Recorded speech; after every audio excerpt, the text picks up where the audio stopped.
The best account managers and CSMs think about selling differently than their counterparts, account executives. The key difference is that this is not the first time that you're going to be selling to them. Your customer already knows you and is getting impact from the relationship with you. So applying account executive techniques to that sales process is slightly misguided. In this video, we're going to talk about exactly what you can do and how to time that conversation so that your customer wants to grow with you. Where do we start? Well, one of the first things to do when you are working with an existing customer is always stay focused on what their company goals and strategic objectives are for that quarter, for that year. Honing in on what they're trying to do as a business and then making that connection between how you impact those goals and objectives. That's where you can really make a difference. And the impact comes from once they've already achieved first value. They've gone through onboarding, they've achieved some level of engagement and adoption. And we need to make sure that we've captured what they initially tried to get as impact from us, whether that's rational or emotional impact, and then show how that goes into growth, defined as upsell or cross-sell. And cross-sell can be a little bit unique. It's often one of the hardest sales processes to go through because there's different stakeholders involved, potentially different products involved. Upsell, on the other hand, is you're selling more to the same buyer, either more of the existing solution, or to the same buyer, you're selling a different part of your solution. So let's go into an example of what we could do to get ready for one of these type of expansion calls. What's the first step?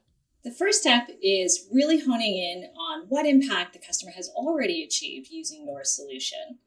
Get a sense of what life was like before they implemented your product. So think about some of those baseline metrics.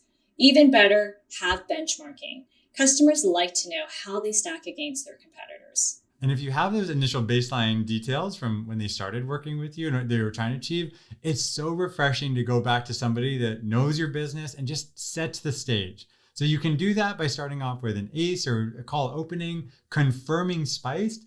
Then it's time to get into the priority. All businesses shift priorities. There's lots of things going on in the world. Different things are changing within their own product or the way they work with customers. And it's the insight that you have working with them that can help provide the expertise of what you can solve for them and what they're also trying to solve with themselves.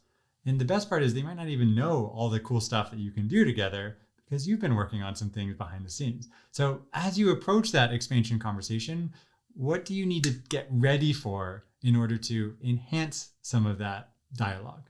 So one of the first things you want to make sure is that you understand what are their priorities, what matters to them most. Then connect those priorities with how you can help them actually make a difference in those priorities. Then you want to make sure that you're speaking to the right person. Find out who the actual decision maker is. That is a critical part because oftentimes if we start trading or getting into new contracts or terms of working together and they're like, oh, actually, I need to run this by Beth. Then all of a sudden you have to do it all over again, or somebody else comes in and is like, oh, I need a bigger discount. So confirming the DM before you go into trade is critical. What else do we need to do? Well, once you go into a trade, don't just get hung up on, the pricing and the numbers and the licenses, etc. Think about all the things that your customer values that have nothing to do with the contract. Customers are always asking their customer success manager to do things for free. So what might be some of those things that they value that have nothing to do with the contract? And sometimes it could be training, that could be onboarding, it could be services. There's other things that go into it that you can trade for them. So money, of course, is a really important part of an expansion conversation, but creating a win-win scenario, we're going to go into in another video. Let's now go into the final step of it, which is you actually have to ask for the deal. This is a critical step that is often overlooked because you know the client so well. They're like, oh, we get each other. But skipping this step is a big flaw that is relatively easy to handle. And as soon as that conversation's over, put into writing, preferably within 30 minutes, just a quick summary by email, pop that over, and then go into your contract and update it so that you can take action on what you agreed upon. Don't forget, as you're working with your customer throughout their life cycle, pay attention to when they typically make budgeting decisions, when their fiscal year is, what might be the best time to position an expansion.